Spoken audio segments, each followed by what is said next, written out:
there are some changes that have been bubbling up over the past decade that make it kind of impossible to ignore the allure and the benefits of being a holistic minded marketer.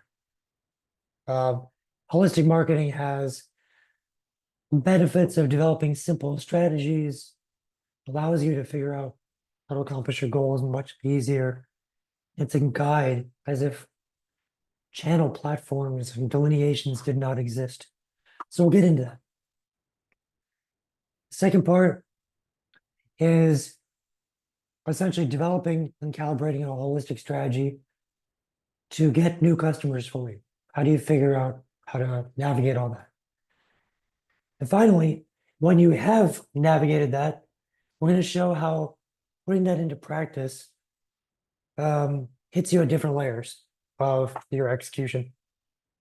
So with that, quick introduction of myself. My name is Rajpal. I have been at Agital since it was exclusive concepts. I joined in 2008 and launched all of our marketing solutions, SEO service, Google and Bing ads, A/B testing, Amazon ads, and email, and created an account management team to oversee all that. And then after building those 6 core channels, I moved on to just working on getting the right clients on board. But in the time that passed, we went from 6 core channels to 15 core channels. And I went back to the drawing board with my team and said, this is chaotic. It is hard to manage 15 channels with any sense. How do we explain this to the world? What do we do about it? How do we organize the chaos? How do we take certain steps that allow us to innovate in this new paradigm? So I oversee the strategy department now that answers these cosmic questions, and I'm going to share some of those insights today, walking through some of my favorite methodologies and topics in 24. So give me one more second, guys. I'm going to clear my throat again.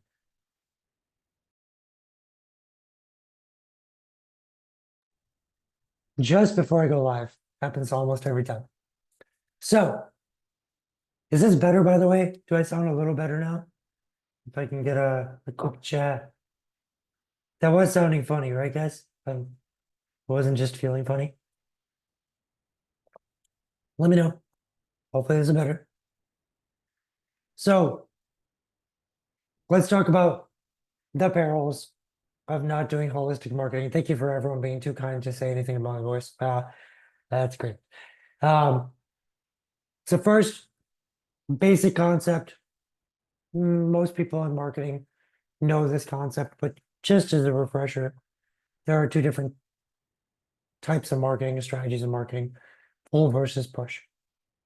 So pull marketing, helpful to note, it is when the consumer is actively already searching for something. They are seeking marketing content, or they are seeking a product, and you are showing up with said marketing content, said messages, or said product at the right time on the right shelf. And you're basically making sure that you show up at the right price and the right visibility. Push marketing is a little different. Push marketing is when you hope that you are reaching the right people, but they didn't ask to learn about your product or to hear your message, but they did come across your message or your product. You pushed it to them. So actively seeking, not actively seeking is push marketing. So why remind ourselves of that? Something that was established in the 80s and 90s so concretely in the marketing and advertising world, this concept of push versus pull marketing. Well, for the most part, anyone who started their e-commerce journey, being part of e-commerce, being part of digital marketing before 2015, kind of started in a in a whole marketing era. And you can characterize it by the innovations and the proliferations. So the search only era was a lot of SEO, well, a lot of fun SEO. Google Ads, though Google Ads hadn't really taken off in a way that was meaningful yet. Google tried to preserve a lot of space for organic, very minimal space for search ads. This is before Google Shopping. Meta ads was introduced into the mix in 2007, but it wasn't quite well used by e-commerce. So this is an e-commerce focused webinar. We're focusing on this conversation of e-commerce. It wasn't well used by e-commerce. Meta was used by people who were used to doing traditional media, and that was about it. Very small percentage of ad spend. In 2012, after Larry Page took back the reins of CEO-ship at Google, he took a product called Shopping or Google Base and made it the highlight of Google Ads. Amazon stopped running ads on Amazon that took people off their website and started running ads on products that you could sell on Amazon. And then they aligned the A9 algorithm so that you get some organic benefit. So it was a lot of pull marketing, and pull marketing was getting more and more and more effective. But it was effective mainly for resellers until 2015. From 2008 to 2015, I attended every IRC in Chicago. And every retailer there was a reseller. And they consider themselves a retailer. I've got a lot of categories. I've got a lot of brands. I sell to a niche. I am in charge of curation. People who like this lifestyle will buy from me. And that was the business model. And the brands behind those businesses dare not interrupt or try to compete with the resellers. Sacrifice that sacred cow. And then I showed up 2015 to IRCE, and everyone somehow magically at the same time had decided D2C brands are now going to get approval to advertise for themselves, control their own visibility, their own fate. And they started to use Meta. They started to show up on Google Ads. They had more margin. They had more customer lifetime value to work with. So they started to flood the market. We started to see a mix between Meta and Google that we'd never seen before. Meta itself started to create some more dynamic ads. And then in 2019, the pandemic mixed everything up. What happened was people couldn't buy in brick and mortar stores. They had to buy online. They went to Amazon. Amazon was freezing out a lot of categories. They were prioritizing certain categories. They stopped advertising on Google Shopping. So if you were not in one of the main categories that Amazon provided, and you were not a brick and mortar store, then you were getting a lot of online sales on your website for the first time. And then people became fluid buyers on websites and online. So the Shopify, the BigCommerce sites really took off during this time because you couldn't buy in a store, you couldn't buy on Amazon. There's two distinct eras here. There is the pull digital marketing era until D2C really started to disrupt, and a pull and push digital marketing era where D2C brands now wanted to promote their brand in awareness side by side on Amazon and get some momentum.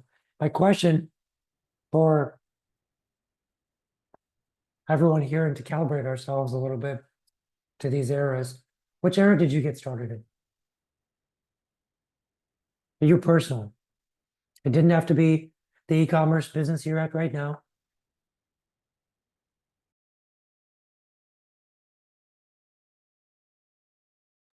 I'm asking this because there's a tendency for people who start in the pull digital marketing era to have some difficulty taking on some of the new stuff, and vice versa. People who started in the pull and push digital marketing era, they can't retroactively adopt SEO and Google Ads and Meta as easily. At least there's a challenge. I mean, you may not know it. So I'm going to close this in 3, 2, 1. Let's see what your peers are at. So it's almost 50-50, which is great. 56% of you are old timers. Welcome. 44% of you were born in this era. Like this is where you learned the complexity that is today. Us. So also, let's look at the data a different way. Until 2015, these were the core channels. As I mentioned earlier, these are the 6 core channels that I developed with my team. I had the privilege of hiring everyone and developing all of our tools and our methodologies and our pricing and our concepts in those departments, and had a lot of fun building them. They are still core channels, right? They're still incredibly important, but also often very regulated, very saturated, very expensive. Today, we have just so many more core channels. Meta ads is a must. YouTube and display, like never before. Microsoft Ads Network, SMS, TikTok didn't even show up till 2016.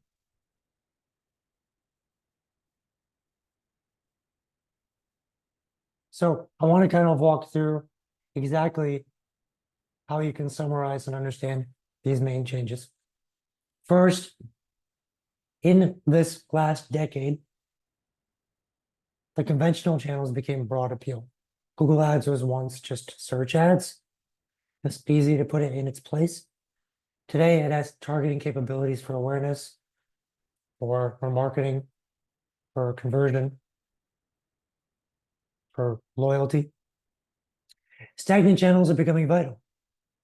So 10 years ago, Meta existed, but didn't have the right tools for e-commerce. Today, it has 1.5 billion daily active users. YouTube was always there. Now it clocks 1 billion hours of video every day. And there's actually over 2 billion ads viewed per day on YouTube. Just understanding something that was sitting there is so potent now. New channels are taking stage as well. So TikTok didn't exist in 2015. It was founded and formed in 2016. It has over 1.5 billion daily users today. Again, through the pandemic, marketplace and websites started to flow together because of this dynamic of brick and mortars out. Most of Amazon is out. Amazon's out of Google Shopping. Where does the demand go? It went to websites. It was the rush of people starting to use Shopify and BigCommerce. Now we're clocking 200 clients on Shopify and BigCommerce. Why? Because this is where it all happened. And finally, you can't compare data from one channel to another. It is super frustrating. But because of GDPR and CCPA, privacy-centric changes on iOS and different attribution models and cookie deprecation, when you look at your revenue and results on Meta versus Google, it is different math entirely. If you add them up, it is greater than the whole. So not very helpful. So we said all these changes require some simplicity, something that can take us further. And we need to figure out how to use that in good strategy development, better execution, better reporting. So what are we going to do?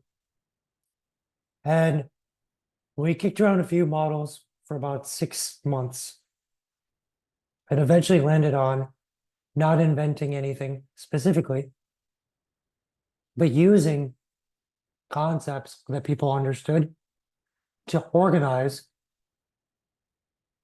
what we're doing and what we're trying to get out of marketing. So what we realized was every single platform was built by pretty much the same group of people. Tens of thousands of people have left Google and they work at Meta. Tens of thousands of people left Meta to work at Google. Or they went to Amazon, they went to TikTok, they work for Klaviyo. And they've all been grounded in the same type of thinking.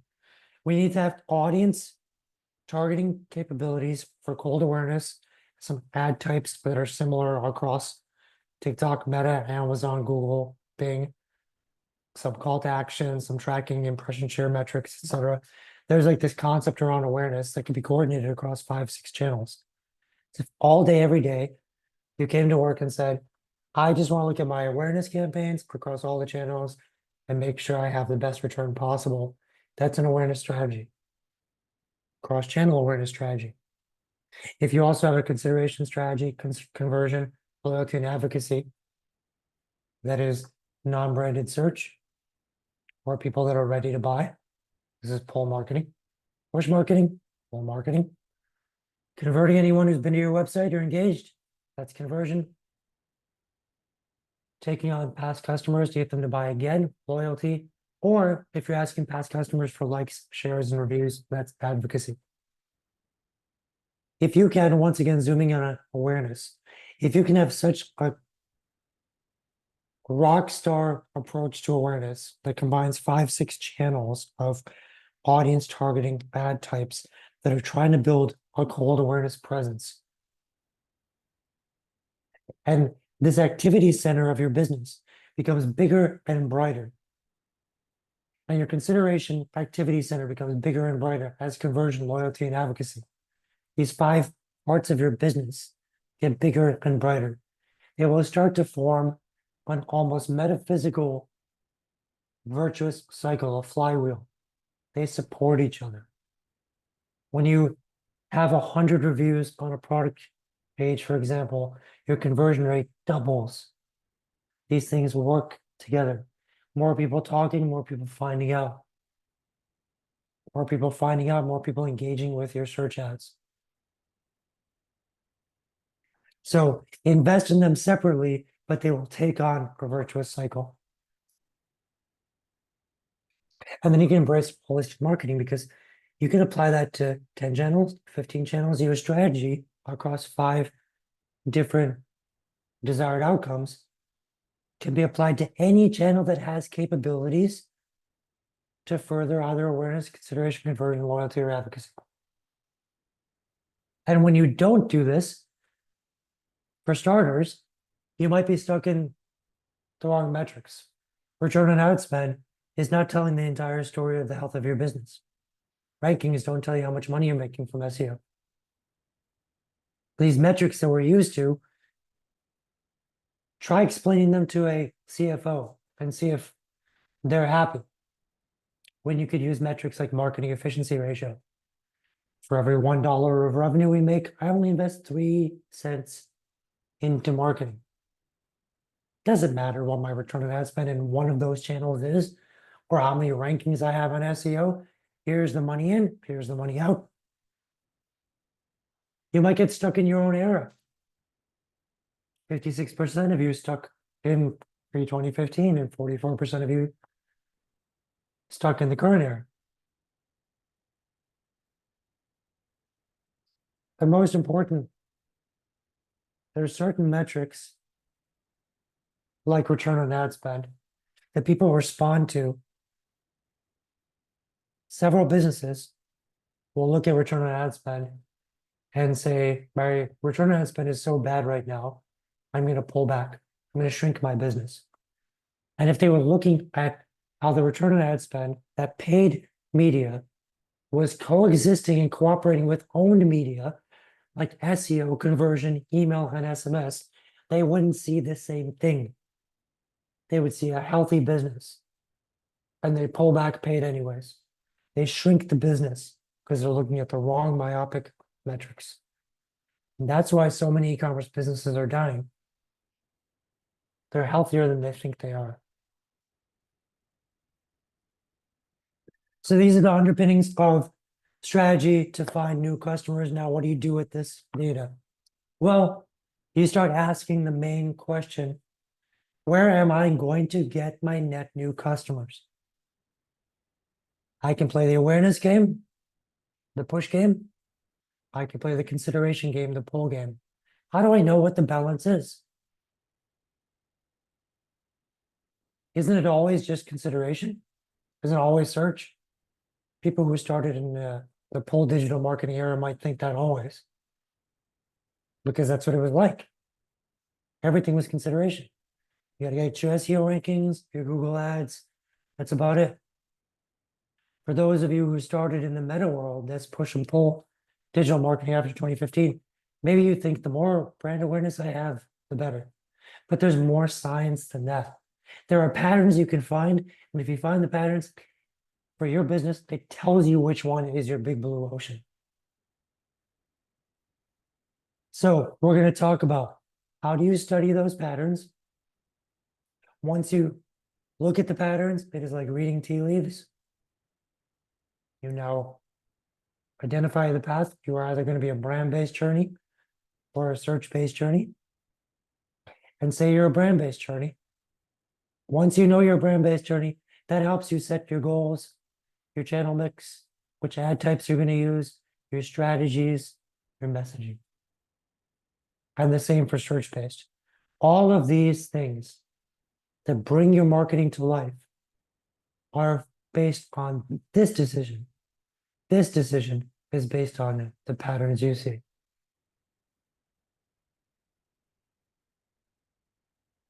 When it comes to e-commerce in general, when it comes to our clients in general, 70% of e-commerce businesses, when studying their patterns, not our personal histories, but the patterns of the market that they are working on in their e-commerce business, 70% of those businesses will be search-based, 30% will be brand-based. What is the difference?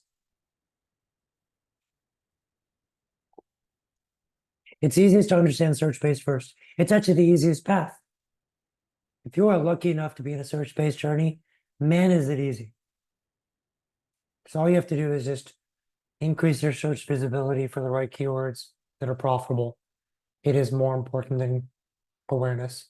People already come jam-packed with all the intent. All you have to do is be there on the shelf the right way. So this is how a search-based journey works. You sell it to a category.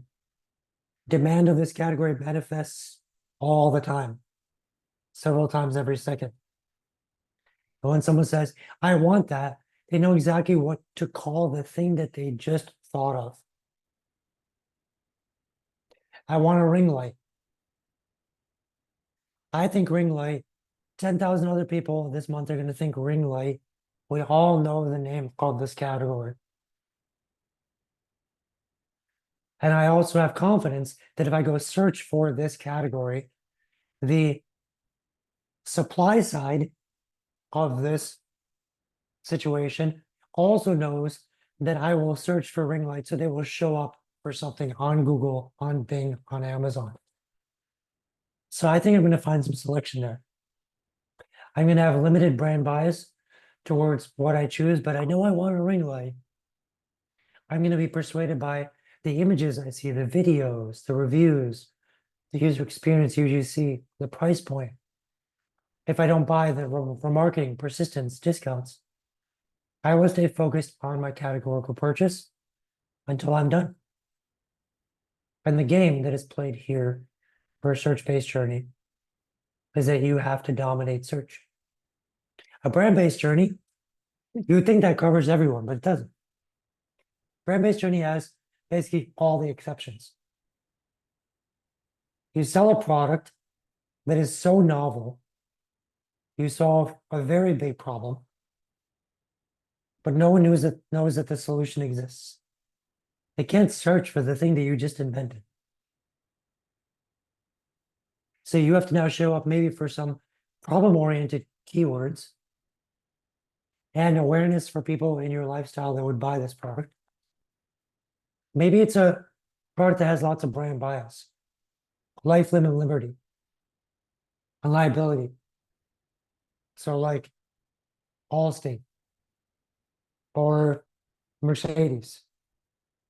These are the type of brands where if I'm going to buy a car and I've never heard of the brand, I'm not going to put my family in that car. I'm not going to buy an insurance from a no-name insurance agency. You might have a niche that is so small, like it's the wholesale buyers of a category where you say most people who are typing in my category are consumers, 99% of them. I need the 1% that are wholesale buyers or ultra premium buyers or something like that. It's so niche. You have to go find these people. And you can find them easily, find all of them through purchases and LinkedIn targeting and just hyper focus on them.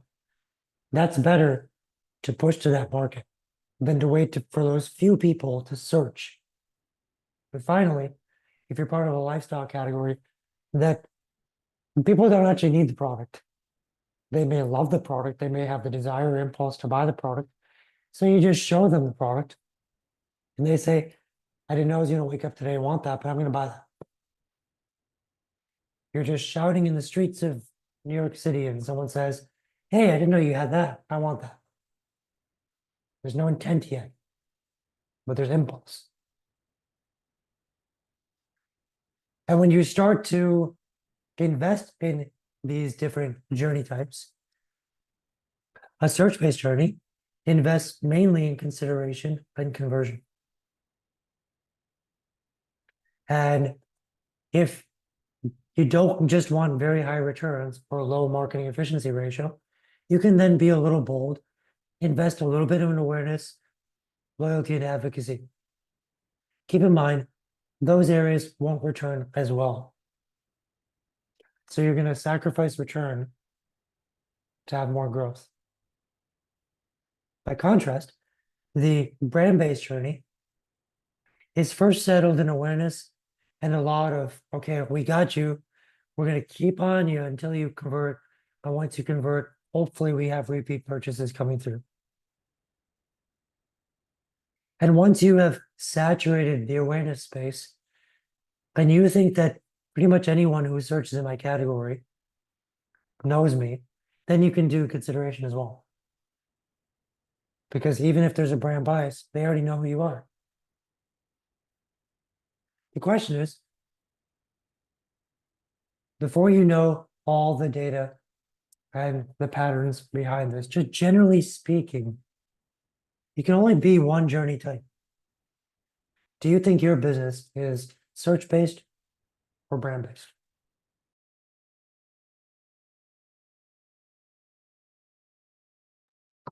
And for those of you that are stuck on the detail, share the detail in the chat. Let's see what you're thinking.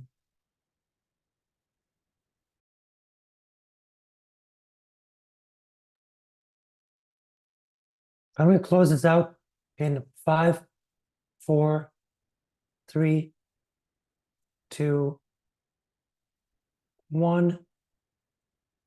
Let's look at the distribution here. This is much more balanced than usual. So most of our surveys that we do in webinars, and we do a survey for a journey type in pretty much every webinar. For those of you who weren't here at the beginning, I've done 430 plus webinars. We're doing it every 2 weeks for the last 16 years. And I've been running journey type polls for over 2 years now. Anytime we talk a lot about Google Ads and SEO, it'll be a 70-30 split. This is a little bit more balanced, 49-36 with 15% to split. So let's say it's, we split it out, it's like 43 and 56. Actually, really, really balanced. But let's make sure we understand it completely. So here are some of the hallmarks of a search-based journey. 1, there's very well-established search. The keywords you are trying to rank for or pay for have thousands of searches per month.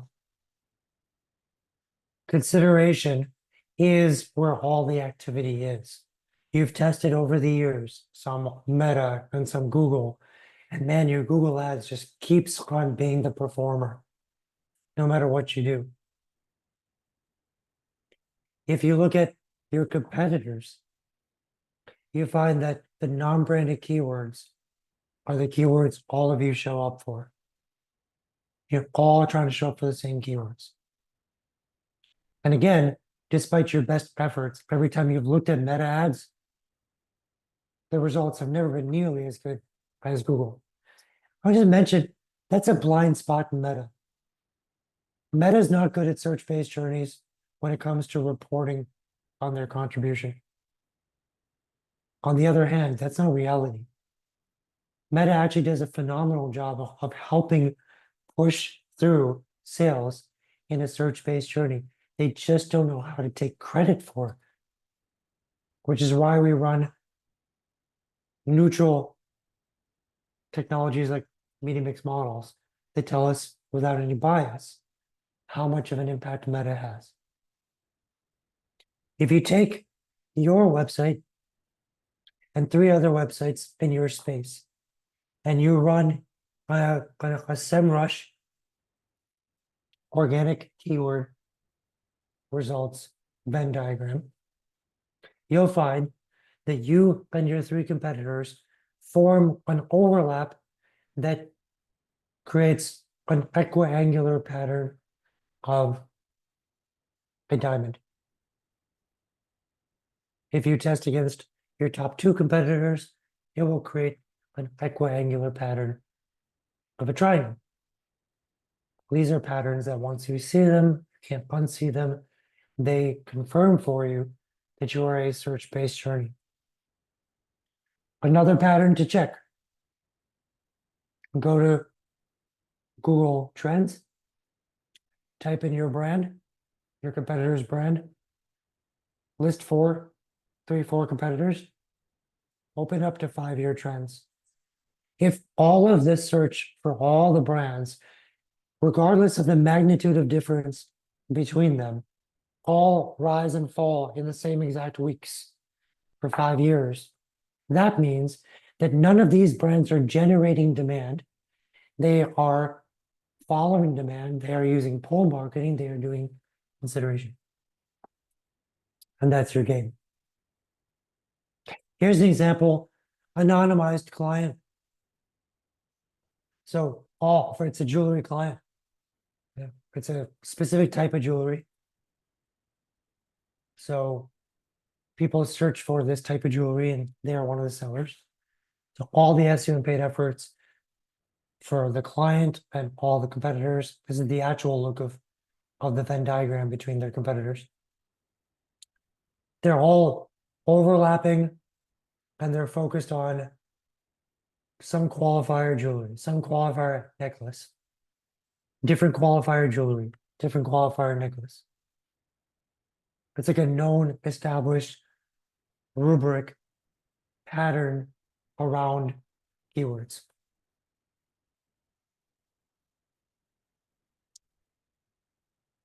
It's hard to find people who might be interested in the category. So it's hard to do awareness, knowing who might be interested in. It's equally difficult for the person who's interested to find someone who actually sells this type of jewelry. So they all come together in search. Most of the competitors are running Meta, but they have less than 10 ads running. So not a big investment. Pinterest is working well because Pinterest is a search engine. Competitors each garner at least 700,000 monthly views. There is virtually no actual brand search of any of the brands. And when you look at return on ad spend, the awareness ads, all the awareness ads in Meta, Google, Bing, TikTok, separated, added up, looking at the return versus all the consideration ads, the awareness ads produce almost 800% ROAS, but the consideration ads produce 2,000% return on ad spend. Right? Significantly better. So if I asked, now where is the big blue ocean of growth for this business? You can see competitors rank for 10,000 keywords. We should show up for more keywords. Where we do show up for keywords, we're producing a 2,000% return on ad spend. Scale the crap out of that. That is amazing. Do that all day, every day. Build the consideration side. Brand-based journey is a little different. So the categorical search volumes are very minimal. People search by the problem. They don't know the solution yet. You look at 4 competitors, they are hardly ranking for the same non-branded keywords. They've established their own trademarks, their own language. The ontology is distinct to the brand. And Google Ads or search has a poor return on ad spend, except for when people search for the brand, when compared to Meta. When you run a SEMrush organic ad against 3 competitors, each ranking pattern in the Venn diagram is an island. There's virtually no overlap. Same thing if you run 3. When you look at the searches for the brand in Google Trends over 5 years, each brand has its own distinct curves, the hallmark of a business that is generating its own demand curve, not following an established consideration demand curve. Here's an example for a client that is a mail order company. Our client dominates in organic. It's fine. But what they dominate for is a curated set of products, etc. When you compare against the 3 other competitors, there's only 1 keyword shared. Just 1.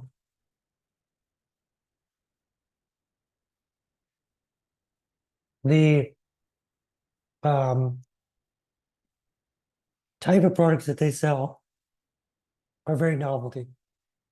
It is stuff that you wouldn't have the desire to search for, but you'll find irresistible if you actually looked at the product.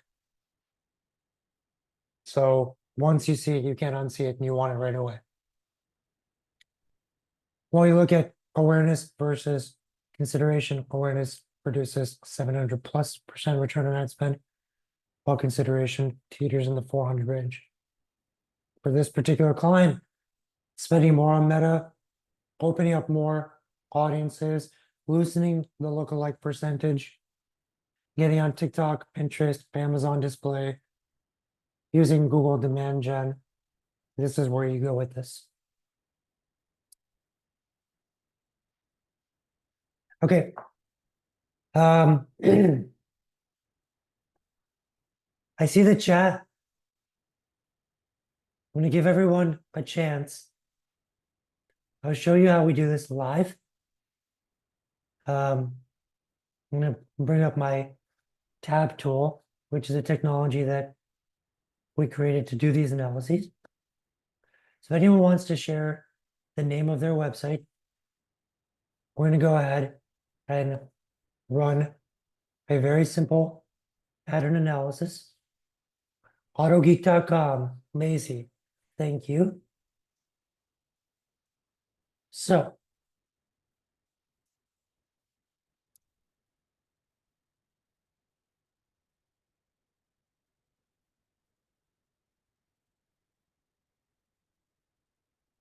let's do this here.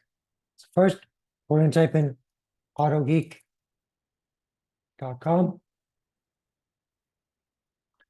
Let's find how close some of your competitors are already.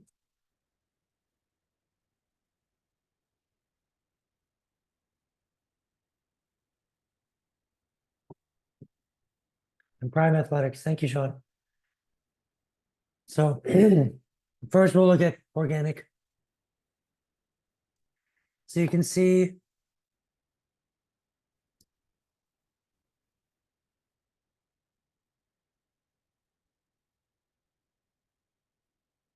is this right? AutoGeek.com with one keyword ranking.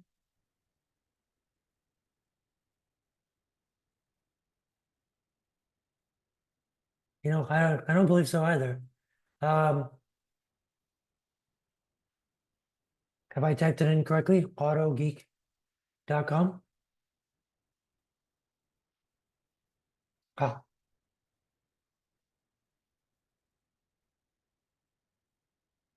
there we go. Beautiful.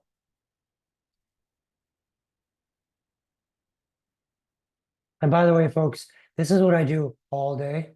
Everyone who's going to ask for a growth plan, this is what I do for hours for everyone who wants to be a client. And I go through all this process with my team and figure all this stuff out. It takes a while, but it is so worth it. And it's a lot of fun. If you love marketing, it's a lot of fun. So first of all, I can see that there are some really strong overlaps. It's already kind of leaning towards search-based. But what I'm going to do is get some verification here.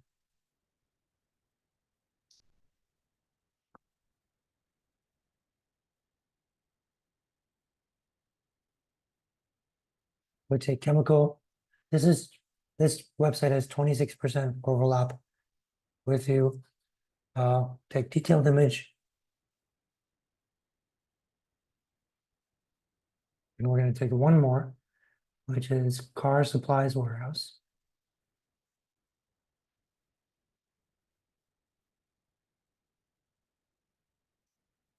So we're only going to check for a few things here, just to do the quick spot check.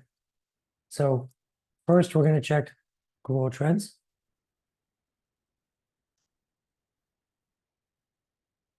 Next, we're going to check overlaps for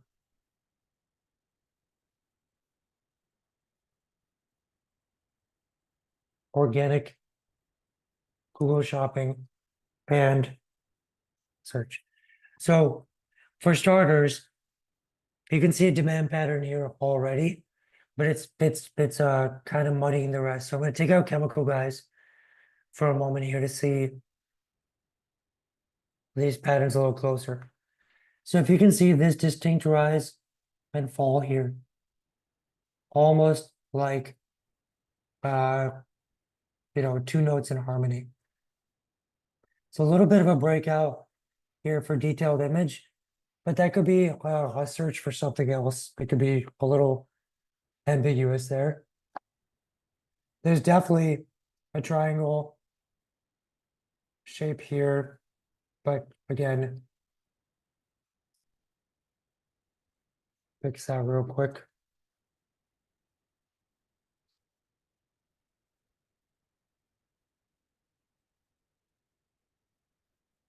Okay, so there's 2,000 shared keywords. There's a strong rectangular pattern there. This is clearly leading towards a search-based journey. There's actually a little bit of overlap in paid ads, but not much, which is classic for a search-based journey. There should be much more overlap on PLA, and there would be, but Cars Supply Warehouse does not advertise there. So between the three, let's see, 74 of your 339 keywords you show as chemical guys. That's roughly 25%. So I would say so far, this definitely leans towards a search-based journey.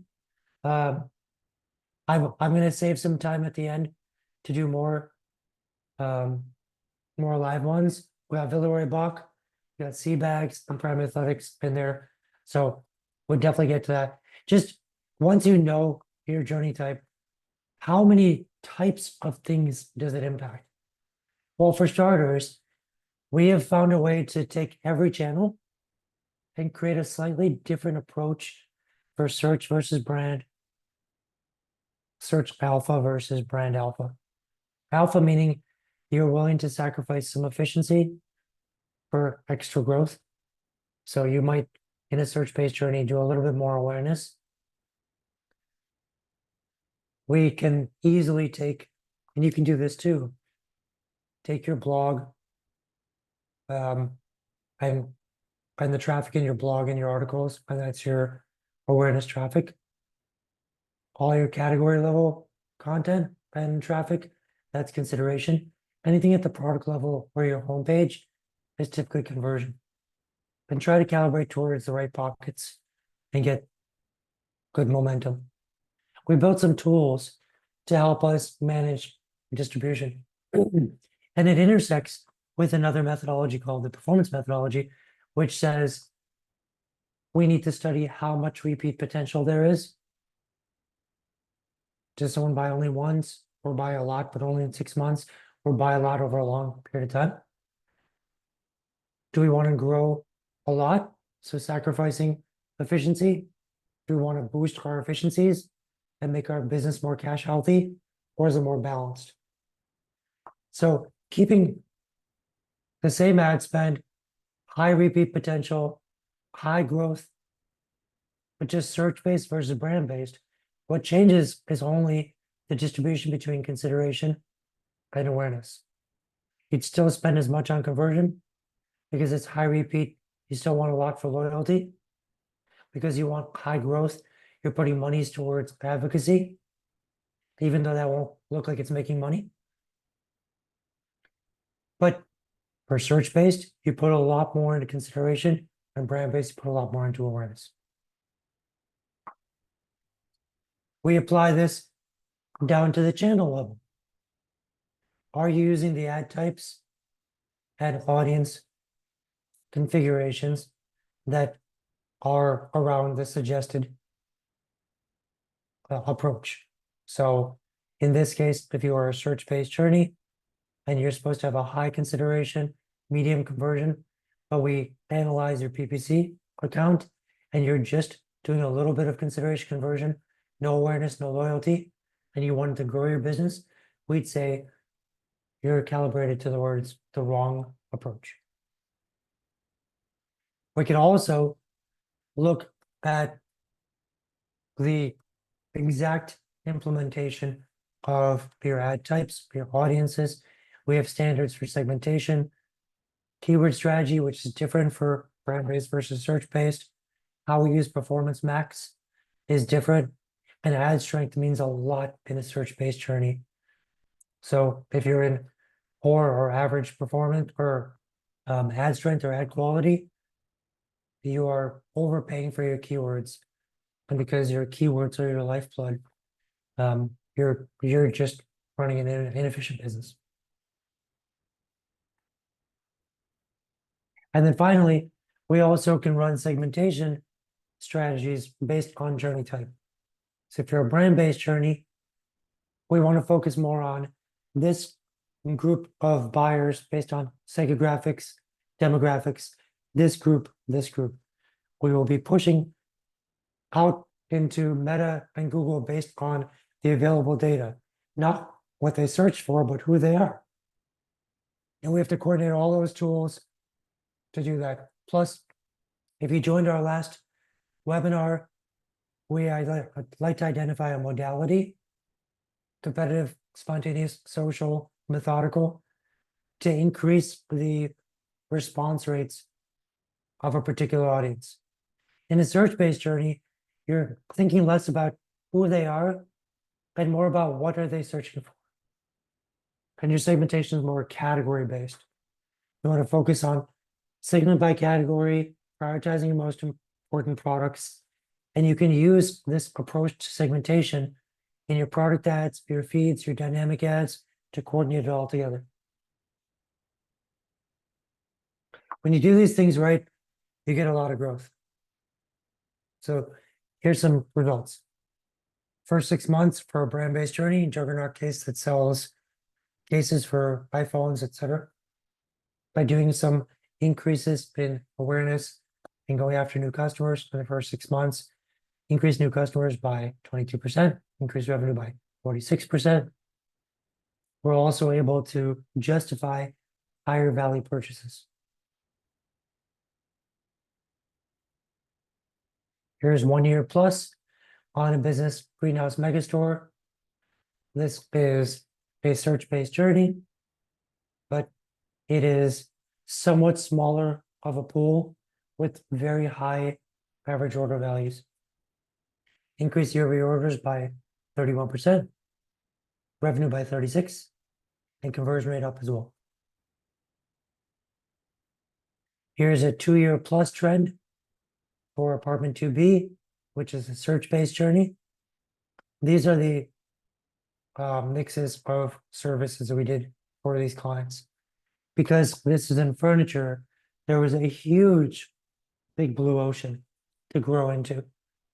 So site-wide revenue growing by over 4x, paid search revenue growing by 7x. And because search matters so much, we increased top 10 search positions in SEO by 264%. Right strategy, right growth. So I offer to all of you at no cost. Would you like me and my strategy team to start analyzing your website, figure out who your competitors are? We'll talk about all this first of all. Spend like an hour together just talking about your business, take a lot of notes. Then we'll spend time researching. We'll come back with all our research and all of our recommendations and a proposal that fits your budget based on what your budgetary needs are, what you're currently spending. We can beat pretty much any agency in terms of pricing. So whatever you're currently paying your agency, we're probably going to come in at less. So that should not be a factor when it comes down to it in the end.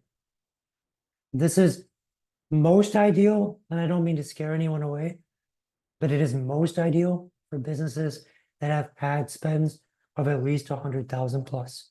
There's more that we can study. We can activate Google Ads analysis and meta-analysis, SEO analysis of your data and develop more projections, more detailed plans. And then if you like our plan, then you can decide to work with us.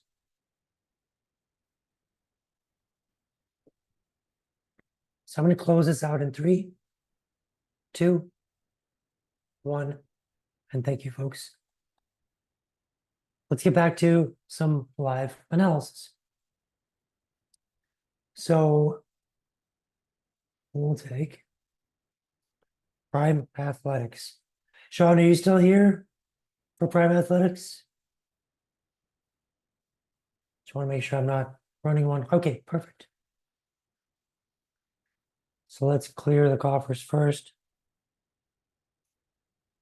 I'm also going to just quickly check if there's any questions in QA. If your consideration ads are performing well and you want to scale, but you maxed out budgets and demand, where do you go next? So I'm gonna imagine that what you're saying is that you have maxed out your budgets for particular keywords in Google Ads. You can start to change what keywords you go after, either up category, which are more broad, or down category. More visibility for more keywords or for more products per keyword.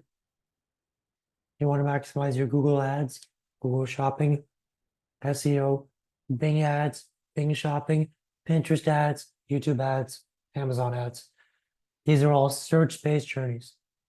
If you are overperforming against your goal, it is time to take an alpha approach and start to invest in some awareness so that you can increase your business still. Hopefully that helps. That's the type of question, that's the type of point that we get stuck at. And we have to figure out for the next 30 days or 90 days, what is our strategy for our client? So just do the quick few things here.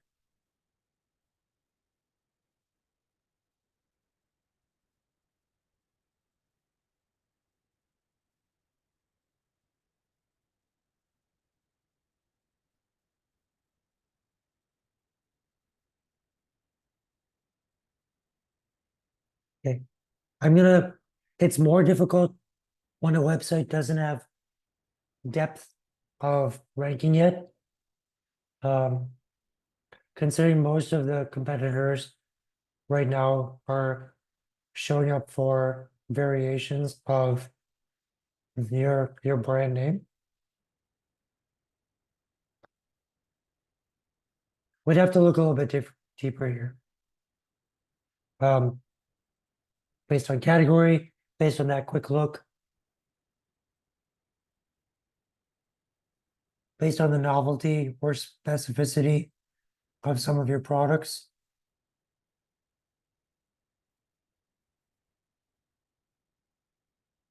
We'd have to see, because you should be showing up for more keywords than you are right now. And that's going to be a little tricky. I'd have to find a proxy website um, that I can study with you. That's a little trickier to do on the fly right now while everyone's here. Sea bags.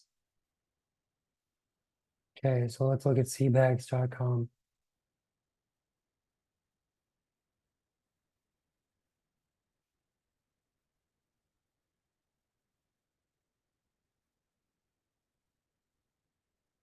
For sea bags, Zach, um, are these um, Cowboys and 49ers products given their own pages? Or can you use any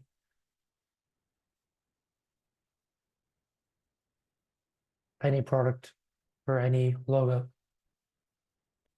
That would change things dramatically.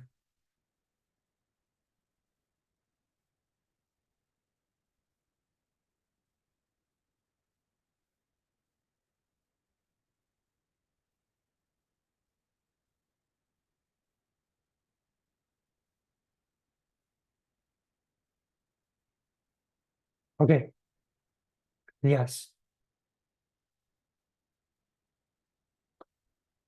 So you have tote bags, you have a lot of different ways in which people can purchase tote bags.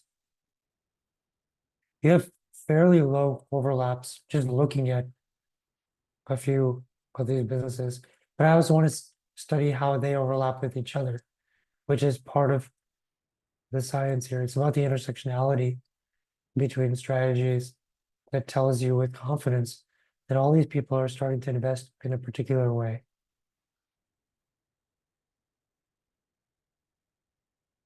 Casco, totes,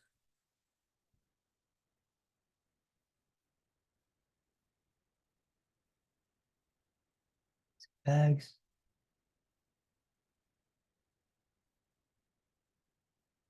scalp bags, the woods, Maine. Again, I'm gonna check this for starters. And it's also important to check once you start to realize that something is a brand-based journey, which very possibly is for you. You want to start to explore how many meta ads are running from your competitors. Are they on TikTok? Are they on Pinterest? There's some sharply shared dynamics here thus far.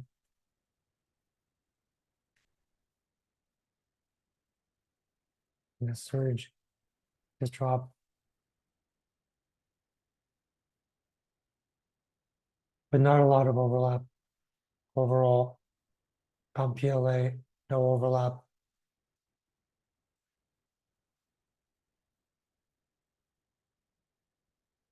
This is one of those ones that I'm leaning towards it being a brand-based journey, but now I need to see how much of an investment uh, are we getting there? And just to give an idea, we're also checking things like, are these competitors running video ads on YouTube? That's a good indicator that brand matters. You have videos running? None for Casco. Scout Bags does have videos running, and none for the Woods. We would look at, for example, how much Facebook visibility each of these brands have. These are all the things you have to do. We try to do a 50-point check that helps us figure all this out at your starting point, patterns that are easily recognizable. But as you start to look at, this was the other one that was doing video, so we'll check them out. You start to go a little deeper into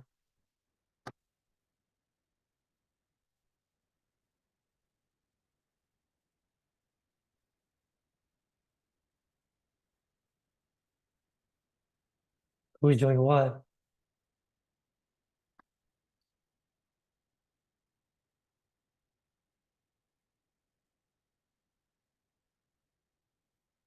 And you're running 75 results right now in Meta, which is about the amount of ad spend or the number of ads you would appropriate for an ad spend of, let's say, 100,000 or more. Because you want a lot of ad spend per ad. So this is telling me that you've probably seen historically that awareness and Meta have performed really well and allowed you to scale.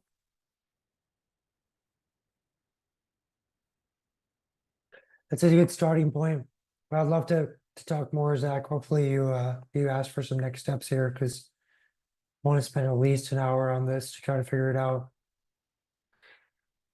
Victoria, you still here from Villeroy and Bach? Okay, perfect.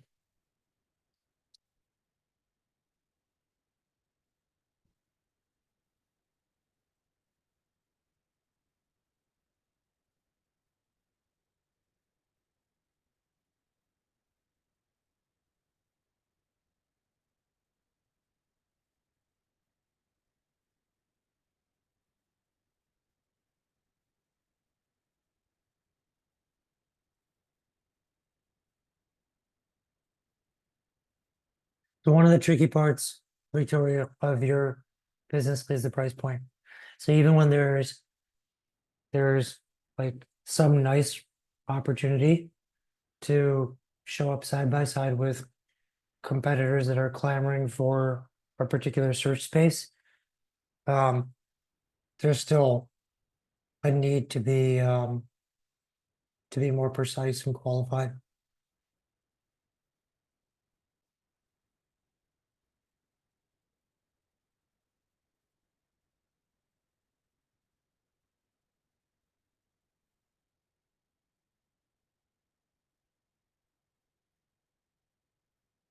I'm just making sure here that they don't sell the Reinbach, and that's why there's a high overlap. They do. Okay, so even websites where you have a high overlap of keyword rankings, it is for your own keywords. We'd want to find websites that are brands that are competitors and not resellers to compare against. And Mikasa is probably a good example. And break that down. But if we choose Mikasa,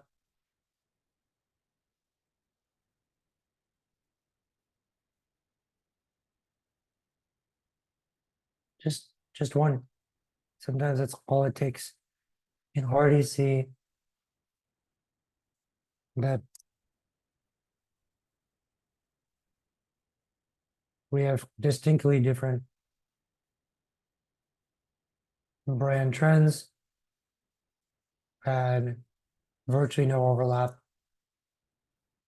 And Victoria, if you don't mind me saying, to everyone here, I know what's going on because of the work we've done together, and I have worked on your account behind the scenes. But I spelled your name wrong.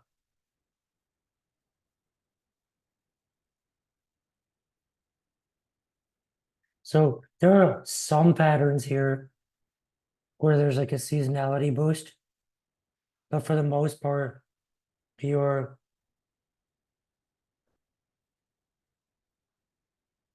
your seasonality is much more tempered.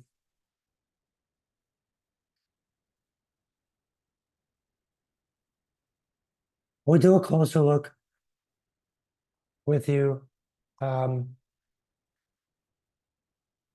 Victoria, who's your EMS again? I know you're working with Tim Smith recently on some of this, but if you can send me name.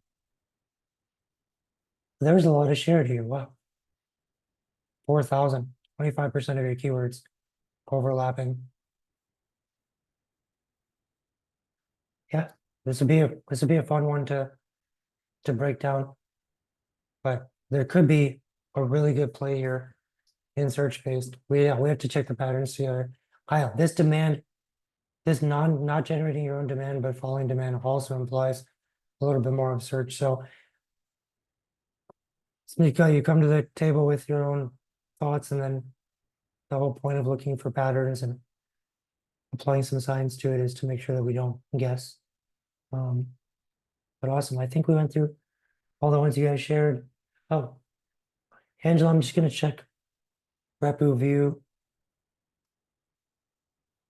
here. I'm gonna check questions one more time, see if there are any more questions in there. No. Was this helpful, folks? Did you guys get some insights here?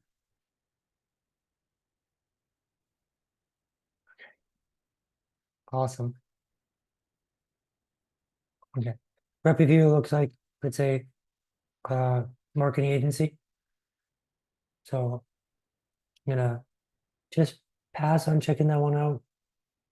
And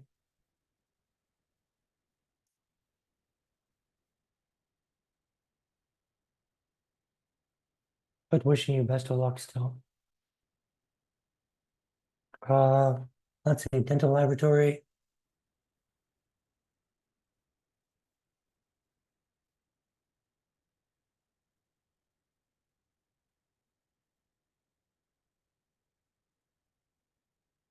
For dental laboratory, what's Jenna, if you don't mind, um, letting me know a little bit more about this business.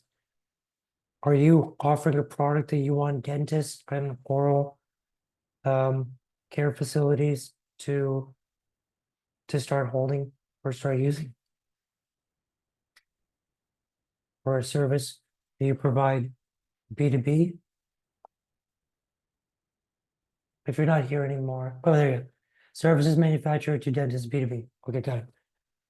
Um, I'd have to check on this one because it's always tricky with B2B.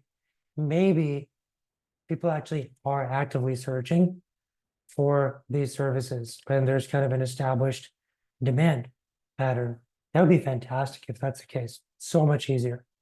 Um, but if not, then what we want to do is start to narrow down, okay, how do we find these B2B buyers?